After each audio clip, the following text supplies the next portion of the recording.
नमस्कार प्रणाम दोस्तों, मैं हूं राजेश कुमार प्रजापति और आप देख रहे हैं प्रजापति एडिटर चैनल।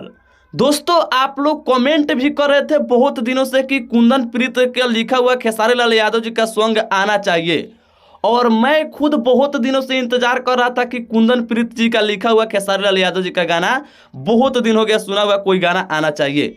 और आज फाइनली कुंदन प्रीत जी का लिखा हुआ खेसारी लाल यादव जी का एक बहुत ही शानदार सैड सॉन्ग का पोस्टर शेयर किया गया है, जो कि इस पोस्टर पर गाने का टाइटल लिखा गया है कोयलू झूठा वादा।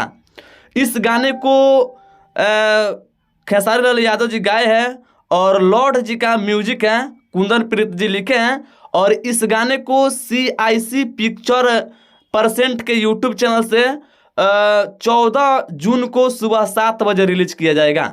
तो आप लोग 14 तारीख को, 12 तारीख को एक सॉन्ग आ रहा है और 14 तारीख को यह सॉन्ग आएगा। तो आप लोग तैयार रहेगा। वीडियो में खेसारी लाल यादव जी के साथ में यामिनी सिंह रहेगी। आप लोग गुस्सा करेंगे लेकिन कमेंट करके बताइए क्या चाहते हैं। बाकी दोस्तों, ये वीडियो पसंद आए तो लाइक शेयर कीजिएगा, चैनल पर सब्सक्राइब कीजिएगा। मिलते हैं नेक्स्ट वीडियो में, तब तक के लिए जय हिंद।